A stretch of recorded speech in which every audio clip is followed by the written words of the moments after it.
Quand tu mets bout à bout tous ces points, honnêtement, c'est rare qu'un événement ne soit pas réussi. Mais il faut penser à tout. Les détails, c'est vrai que ça fait beaucoup de choses.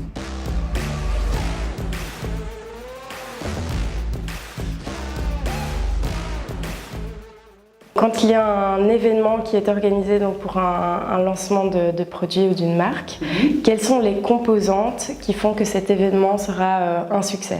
Première chose auquel je pense et qui me vient à l'esprit, c'est le lieu. C'est essentiel. Il faut un lieu qui est facilement praticable, où il y a du parking, qui n'est pas dans le centre-ville où il y a 10 000 sens uniques à la minute et où les gens vont chercher parce que d'expérience, ils abandonnent et repartent. Et il faut aussi, on est en Belgique, il y a 2 pays dans un, avec les communautés linguistiques, il faut réfléchir aussi quelles sont les cibles. Est-ce qu'on va organiser un événement à Bruxelles? Du coup, on va moins avoir les Anversois. Est-ce qu'on va organiser un événement à Anvers? On va moins avoir les Bruxellois. Mais d'expérience, il faut parfois le faire à mi-chemin. Ça, c'est un très bon deal en général. Et puis le lieu doit être original aussi. Ça, c'est vraiment une chose importante. Et de préférence, essayer de trouver des endroits où les gens n'ont pas encore été. La deuxième chose, c'est l'organisation du lieu. Il faut penser aux détails. Les gens ont l'habitude d'être reçus, les gens ont l'habitude de manger, les gens ont l'habitude de boire, mais il faut penser aussi à la décoration, aux détails, aux animations. Il faut éviter les files d'attente, donc les desks, ça paraît un détail, mais c'est super important. Il faut que le produit soit mis en avant, ça c'est primordial. Combien de marques organisent une super soirée, c'est magnifique, et finalement on ne sait presque pas pourquoi on est là, parce qu'il n'y a pas de message. Donc c'est super important quand on y va, d'avoir dès le début qu'on comprenne vraiment la raison de l'invitation en fait.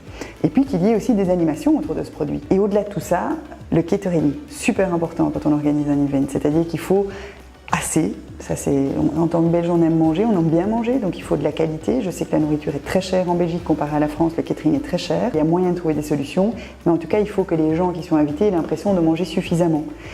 Et aussi de bien boire, on n'est pas toujours obligé de prendre de l'alcool, il y a des solutions alternatives. De plus en plus, on remarque que les clients sont vraiment adeptes de la création d'événements vraiment plus niches. Donc très souvent, on va proposer pour qu'il y ait plus de relationnel avec les convives, donc les invités en one-to-one, on va plutôt créer par exemple, que ce soit sous forme de déjeuner, enfin de lunch ou de dîner, une soirée plus privative avec un dîner de 15 personnes par exemple, où le client en question sera là et pourra vraiment avoir un contact avec chacun des invités. Et là, on peut en faire plusieurs. Si le premier est réussi, on peut même étaler ça sur plusieurs mois et inviter différents types de cibles, etc. Donc, en fait, les formules peuvent être complètement différentes. Quand on organise un concept d'événement plus gros, il faut savoir que le client n'aura pas de prise sur les gens qu'il a invités, pas de contact non plus. Donc, c'est pour ça que c'est très important de voir ce que le client cherche derrière. Si c'est le wow de la notoriété et le buzz sur les réseaux sociaux, on va plutôt aller sur quelque chose de grandiose, de grand, donc par définition plus cher.